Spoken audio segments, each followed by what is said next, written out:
football practice about 3 days, and I was in this class sitting in the back, absolutely confused, and I'll admit it. But in that class, before opening it. And it left me wondering what exactly I had gotten myself into. But looking back, it's easy to see that Ed was looking out for me. He didn't know me, but he saw the room for a potential problem and helped the whole group avoid it. That's who he was. The last conversation I had with Ed was about the time of our department meeting. There were some challenges with timing, and I asked Ed for his opinion on 2 options, and he gave it with thoughtful consideration and suggested a solution so that we could come up with a plan. Before I walked away, he asked if it wasn't too much problem, if it didn't cause too much trouble, if I could also accommodate his request for a date and time. He put the needs of the department first, but made sure his voice was heard. That's also who Ed was. I cannot imagine the Department of Social Sciences without Ed. He has been a cornerstone and backbone to this department, and I can only hope that we build on his legacy as we move forward. To that end, I leave you with one suggestion. When something reminds you of Ed Wood, try and do something that he would appreciate. When you really wish you could hear Ed's opinion on the new season of Shogun, make the recommendation to someone to watch it. When you have lunch and wish he was with you there, find a way to be friendly to someone and make Ed proud. And finally, when you walk by his office and miss his laugh, as we all are so desperately going to do, make a joke to someone that would also make Ed laugh. If we all honor his memory in this way, I think we'll find that his laughter and his legacy are ingrained in the roots of this institution, and all it will be in the future. Thank you so much.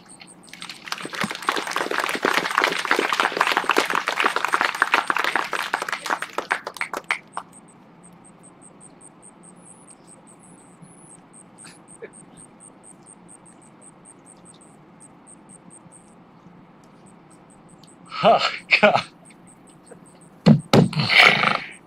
I sprayed this is going to happen. It's good. Give me a second. I'm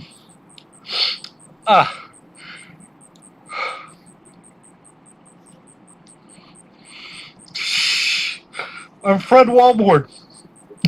I'm a psychologist here. Ed and I came at the same time 20 years ago. Through the years, as I've gotten older, and partially because I'm a psychologist in the books I've read, one of the important things I have found out about life is about relationships. Ed's about relationships. His memory is his relationships.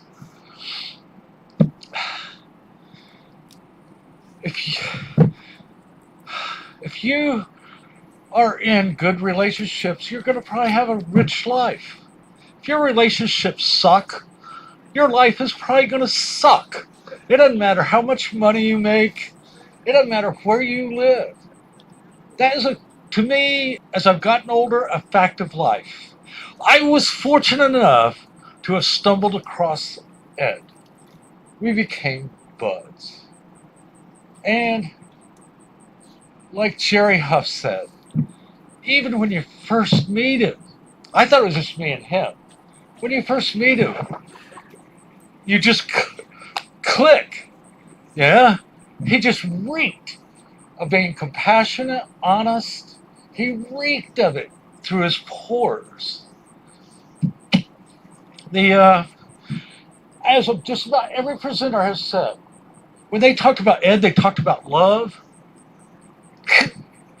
They talked about giving, his compassion. Everybody's done that. I'm going to do a little twist on it. There's this little known phenomenon in psychology, but I kind of like it. I like the age of 2 years of age. I like terrible twos. I know I'm not right, but I do. What is the heck is those kids doing when they go no?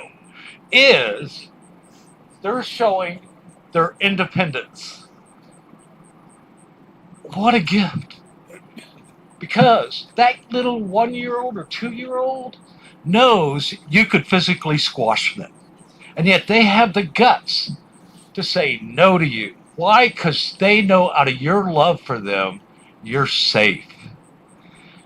Sounds good. So as a result, what do? They think they're a good, lovable person. They think other people are lovable. They think this is a wonderful world. This is a place to explore. What a gift to give a kid. A 2-year-old. It's a critical age of foundation. Because what are you doing? You're providing that foundation to build on. All right. This is where it's all going. Is you take that 2-year-old going through the terrible twos, move them up to 4. They become a little more independent. You take them out to the new park. What does a kid want to do? Oh, I want to go play with those new playground toys. Gets off and runs. What's that kid probably going to do? 4-year-old, in a few minutes, he's going to come running back to the caregiver, stand next to him or her, and a lot of times he's going to in the literature they call him a him in this theory. He's going to put his hand on mom's thigh and just stand there, and then in a few seconds, he's going to dash off to go play again. In this theory, they call that emotional refueling. I love the concept because they make the point in Western society, we often screw this up with our 4-year-olds. Because when that kid comes running back, they were so dependent before, and now, let mommy talk to the other people. Go play with kids. I thought you were a big boy. No. Let the kid refuel. Duh. I'm too independent too quick. Here's the kicker of all this, and this is where this is going, is I think we have a bunch of emotional refueling stations throughout our life. It doesn't stop at that age. We need a safe haven to go to. Ed Wood.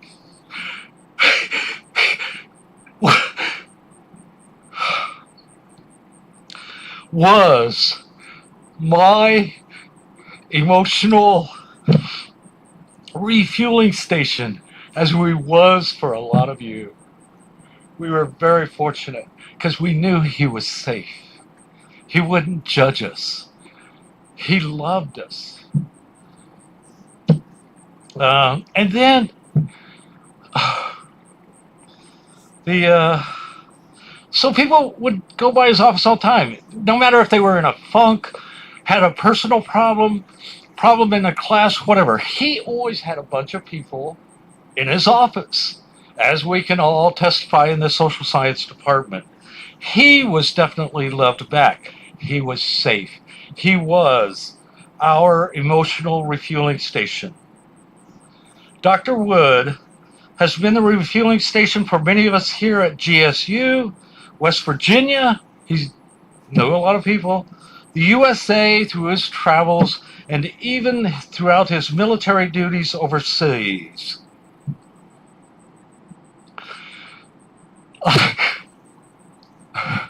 I don't know if he can be replaced. But you don't become this person alone. Like I started this thing. It's about relationships. He didn't become strong and compassionate on his own. We're fortunate enough to have his mother, Kathy, here. She has that vitality for life, and he got that from his mother, I believe. If you get a chance to meet her, you will quickly become aware of a woman who is full of the vital, life-giving energy of life that she gave her son, and he in return gave to us. And we are also fortunate today to have Laura here, his sister. He frequently spoke of his older sister growing up, and then about her present family, and it was like he always had that big sister, another emotional fueling station for him along the way.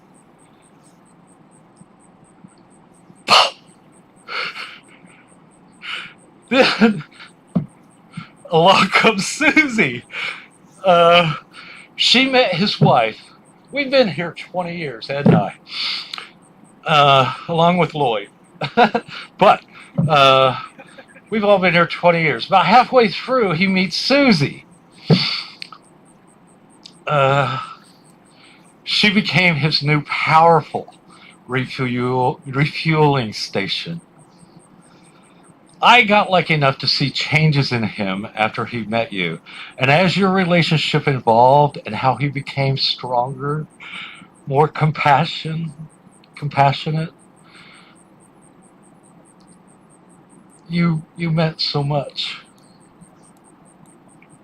The In many ways, Susie was more than just another refueling station. She seemed to me to be a lifesaver.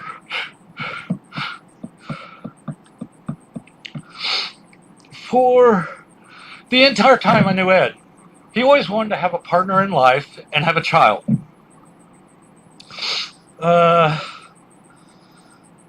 When he married Susie, he got both. And he got Kayla. Ed talked about you all the time. And he would always brag about you and talk about your achievements. And then he would worry about you when things weren't going quite right. And he didn't know quite what to do. Kayla, he was so proud of you. So, summarizing. In remembrance, can use that love that Ed gave to us, and we can practice even more on us being emotionally refueling stations, a safe place for other people instead of just a center for gossip. Thank you.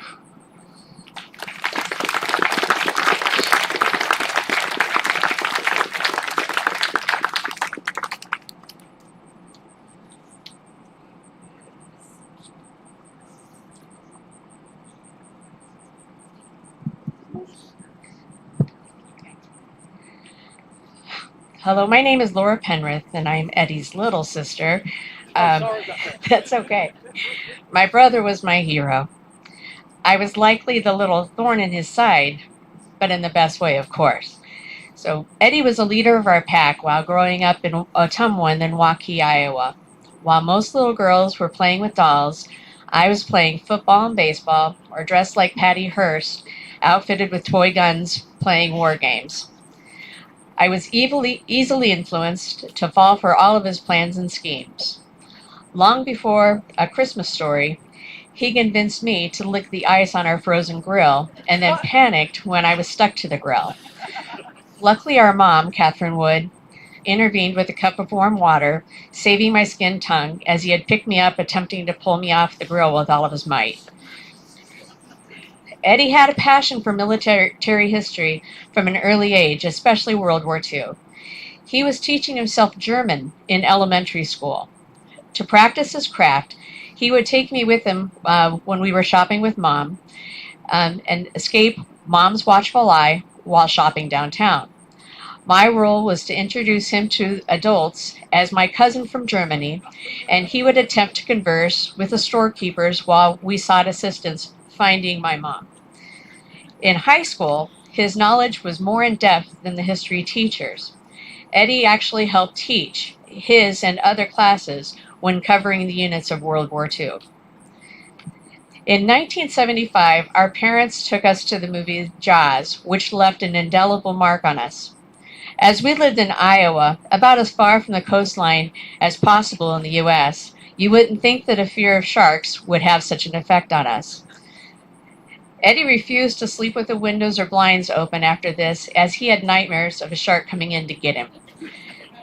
Well, this weekend in Glenville, as we were settling in for the night at his home, Zuzi made sure that the blinds were shut before going to bed, as she shared that Eddie still insisted on securing the house from land sharks. Eddie was always the best storyteller, but if he was telling a story and got the giggles, the effect was amplified exponentially. People would run into the room to be a part of the experience. Watching a comedy in a theater with Eddie was an unforgettable treat, a little embarrassing, but a lot of fun. He would cackle and roar with laughter, and then holler the line that had provoked his reaction, nearly falling out of his seat. Monty Python and the Holy Grail will always be memorable thanks to experiencing this with my brother. He continued to guard and protect me in college as we were both at the University of Iowa from 1984 to 85. When I was finally legal to drink, he accompanied me and my friends, including my future husband Brad, to the bars in Iowa City. Well, Eddie was a gamer, but his and my tolerance for alcohol was no match for some of the others in our group. Sorry. Early in the night, after just a few shots, he was dubbed Liquid Ed by our crew, and that was a nickname that stuck among my buddies for several years. He continued to travel the world after graduating from Iowa. I likened him to a brilliant Forrest Gump, leaving a lasting impression on so many that crossed his path through his many adventures. He was an officer in the Army. I recall he trained as a paratrooper, completing night jumps that I could never fathom. He later enlisted in the Marines and actively served in Desert Storm in Somalia. He shared a few of these experiences with us, but left much unsaid out of respect. After the service, he joined me again in Lincoln, Nebraska at the University of Nebraska, where he completed his PhD. He was perpetually curious and always up for a challenge. Although he had little to no experience on ice skates, he joined the University of Nebraska club hockey team. He was not their star athlete, but they adored him, and he did get to play with the team as they traveled to other universities. Eddie and I are both Hawkeyes and Huskers, which is a unique blend as they're staunch athletic rivals. But when they play head-to-head, Eddie and I were always celebrating a winner. Eddie loved his time at Glenville State University and was blessed to use his gifts and continue following his passion. He loved his colleagues and he loved his students. We're grateful he was surrounded by this wonderful community he called home for 20 years. We are most thankful that the love of his life, Susanna, entered his world 12 years ago. We couldn't have wished for a better match and life partner for Eddie. Genetics weren't in his favor, and he battled health issues. He had a mature understanding that time was a precious gift, and he did not take that for granted. He treasured each minute he had with Susie and his daughter Kayla Kulik, as well as his in-laws Frank and Marie. He loved traveling with Susie, loved practicing Aikido with Kayla, and truly loved having Kayla on campus when she attended college. He also made the effort to visit friends and family near and far whenever possible, stayed in touch with many of his wonderful friends throughout his life's journey. Our loss is great, and I'm so very grateful for the love and support of this community. Thank you all for taking care of my big brother. He lived a full and wonderful life. May we all follow his example, blaze a trail, pay it forward, take the opportunity to help the next guy in line.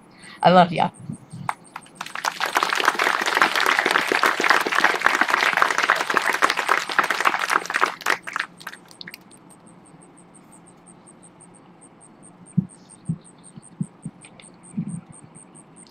I had a couple of Marines offer to sing the Marine Corps hymn for us, but apparently they only know the first verse, and I wanted to cover the last verse because I think it is the most poignant. If the Army and the Navy, the Air Force came much later after this, ever look to heaven's scenes, they will find the streets are guarded by United States Marines. So, y'all know one now. So, one of the Marines guarding the gates of heaven is there for you. This concludes the official portion of our show. We are opening the mic if anybody else wants to say a few words, but I am going to release, if they want to stay there, welcome to, but the band is welcome to go if they want to, and they are also welcome to come up and say anything. All of you are invited to say something. I cannot promise the family will stay because listening to people say wonderful things about your departed one is often difficult. So we may head across the street where we can still hear you, but that may happen. But to start us off, I would like to introduce Toby Bone.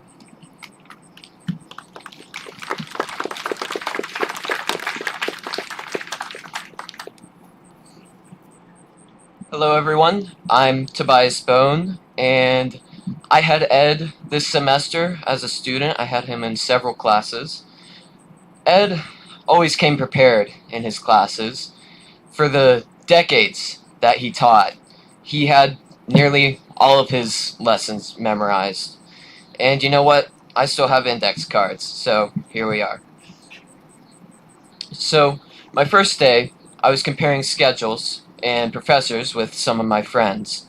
And you were considered lucky, or you were considered unlucky if you got one of the bad ones, like Dr. Bone over here. But Ed, Ed was always considered one of the good ones. In one of the few classes I did have with him, my friend Allison was sitting in the back. And I go back and I ask her why she's sitting there. And she tells me, she's like, because he picks on him back there. And sure enough, he called on her 6 times that class period. And while I joke, I believe this was his way of making sure everyone felt welcomed and included in his class. It was for 50 minutes, it was a safe space for anyone from any background to come and talk and share their opinions. And that 50 minutes I cherished very much for the few times I had it. His memory will be long-lasting and well-remembered, and his passion, humor, and occasional sassiness will be dearly missed. Thank you.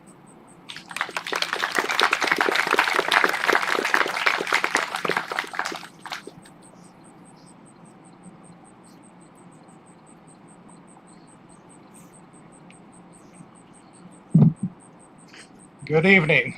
So I'm Colonel Scott Ayers, and I'm here with a fellow friend, longtime friend of Ed, Colonel Vance Stewart. Vance and I knew Ed from when he first joined college, 18, 19 years old, known him for 43 years or so. Drove in from Iowa this morning. Apologize, I think I brought the heat with me. It was 100 degrees yesterday back in Iowa, so hopefully when I leave, I'll take it back with me. Susanna asked me if I wanted to speak this morning, and had a lot of time to think about it driving out here. Ed and I were the same age, and looking at life, maybe breaking it into 3 equal parts, 20, 20, 20. The first part is growing up, and we all know the last part of Ed's 20 years has been here, and he loved being here. He loved teaching. But that part in the middle, what is that part in the middle? Well, the part in the middle is how he got to the third part. A college, the Army, Germany, returning to Iowa, getting out of the Army, figuring out what to do next. For a short period of time, he wanted to join the French Foreign Legion. I talked him out of that. That was not a good idea.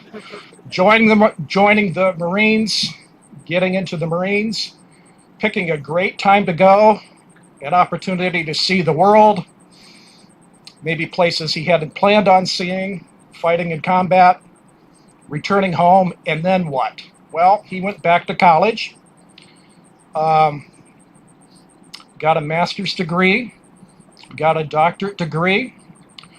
For a short period of time, he actually worked for me as an engineering technician. So you all know Ed. Can you imagine him being an engineer technician? It was not a good idea. No. So we were in the heating and cooling business in terms of designing air conditioning, heating systems. And I had a set of blueprints, and I just wanted him to measure the doors, measure the windows. I showed him how to do it. He says, I don't get it.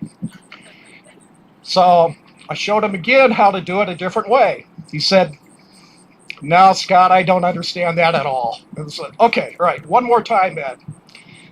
And I should have gave up, because he said, Scott, if I do that, what I do is probably going to hurt somebody because I'm going to get it wrong. I mean, he did not belong as an engineer technician. But he continued on his path. Can I have a show of hands as to how many had Ed in class? Oh my goodness. Oh my goodness. Thank you. Thank you.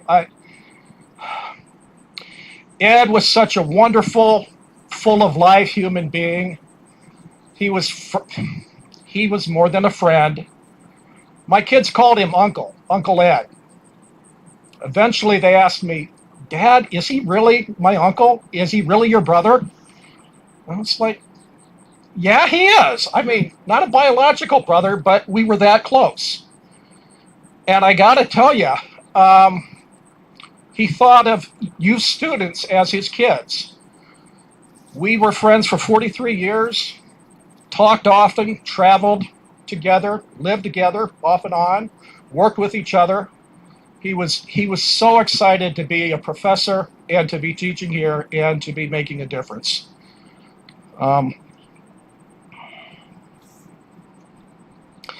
Last thing I had is you probably all know that Ed wrote a book. I always used to give him a hard time about that book. I said, I finally know someone that's written a dirty book. It's mud, okay? But Lieutenant Colonel Stewart and myself are here as lifelong friends and comrades. And we're just overwhelmed by the show of support here. So thank you very much.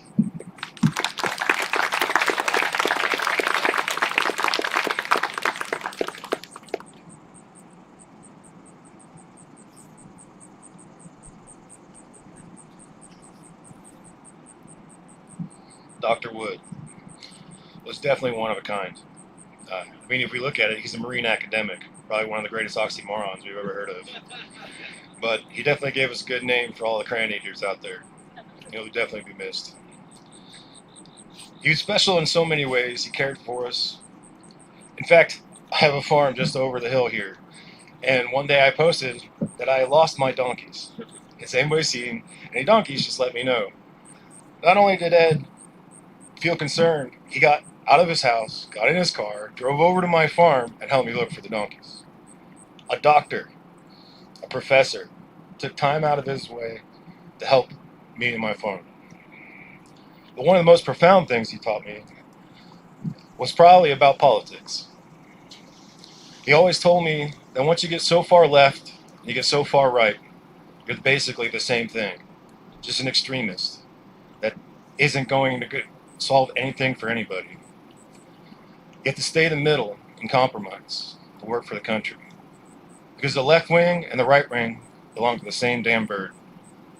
I will love him and miss him forever.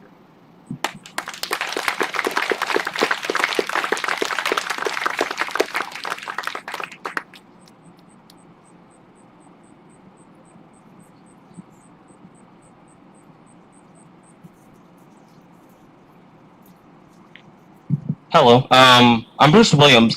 I wanted to speak on Dr. Wood because, admittedly, there are people on this campus who know him a lot more than me, but even in my limited time interacting with him, which admittedly wasn't just like one or two times, but it was still more. Nonetheless, I can say nothing but good things about him. He was a good man, generally respectable person, but what resonated with me when it came to him is he was realistic. He was a realistic person who kept things to the point, and I respect him for that. He was a respectable person who was funny. That's one thing that will always resonate me. He was funny, and excuse my language, he was funny as hell. Like, he could tell a story, and he could tell history in a way that you could resonate with it, but it was also funny, and it sticks with you. Like, he was a good teacher, good comedian, even though he wasn't really trying to be, and also just in general a really good person who I have nothing but respect for, and I wish I could have had more interactions with him, especially since he was also my advisor as well, who has how I first met him, and so on and so forth.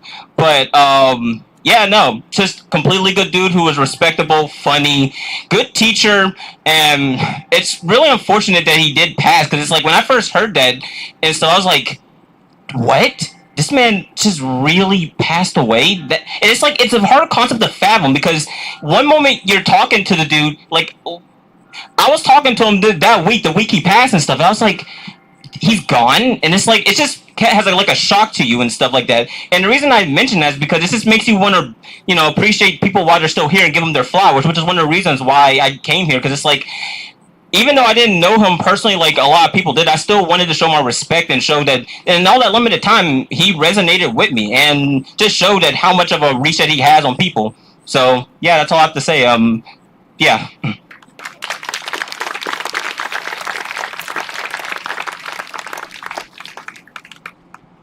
Okay, hopefully I can speak loud enough and hopefully I don't fall apart.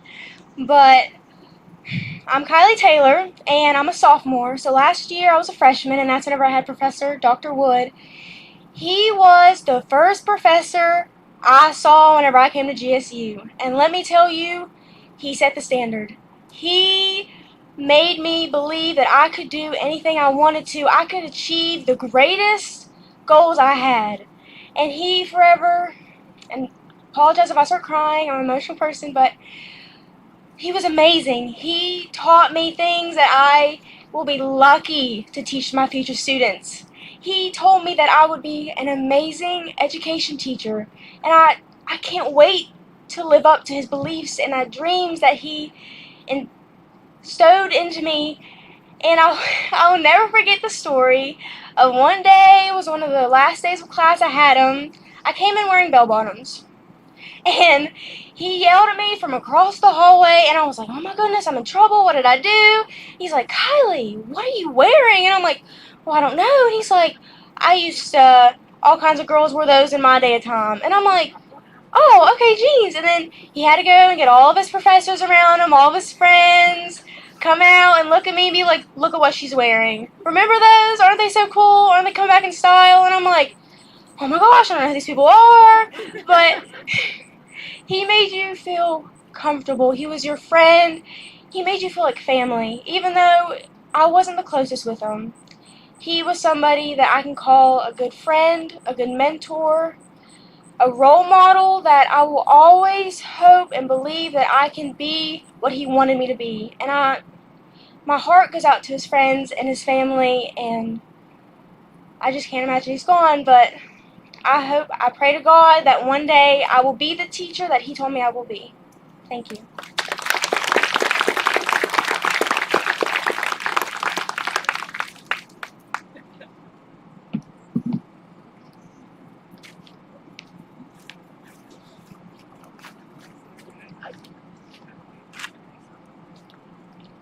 My name's Jennifer Eilert, and I was a non-traditional student. I was a mom, married with 3 kids, and I went back to college here at Glenville to finish my teaching degree.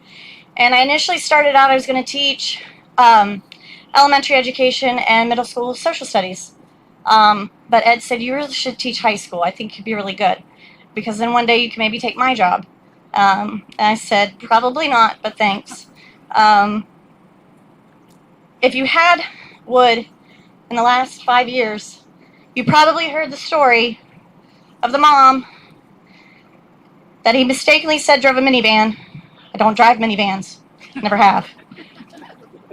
Who just happened to have all 3 of her young children in her car, listening to one of the recorded lectures that I had recorded from one of his classes. And anybody who knew Ed knew he had a favorite word. And he loves to tell his classes that anecdote about my 3 children hearing the F-bomb blasting through my car audio, and my kids saying, Mommy, what was that? He inspired me to be the teacher I am today. I do currently teach U.S. history and civics at Lewis County High School, and I teach the way he taught me. If my kids are hungry, they come to me for a snack and I have it. If my kids need support, they come to me because it's there. He taught me to be the teacher I wanted to be, and I hope I make his legacy proud, because I am their refueling station, and I've been told that many times. Miss Eiler, I wouldn't have made it if it wasn't for you. I'm the beacon for the kids that people tend to cast aside. I'm the teacher that other teachers come to and say, how do you get this kid to work for you? They won't listen to me. And I'd like to say I accomplished that ability because I just think, what would Ed do? And I do it. So he was a blessing in my life. I'm honored and hope I'm doing him proud, being the teacher that he was to me, to my kids. Some of my kids are actually here that I taught, that are now attending Glenville. So I hope they had the honor to have met him. I also read Mud. It's a good read. Do it. I will eternally regret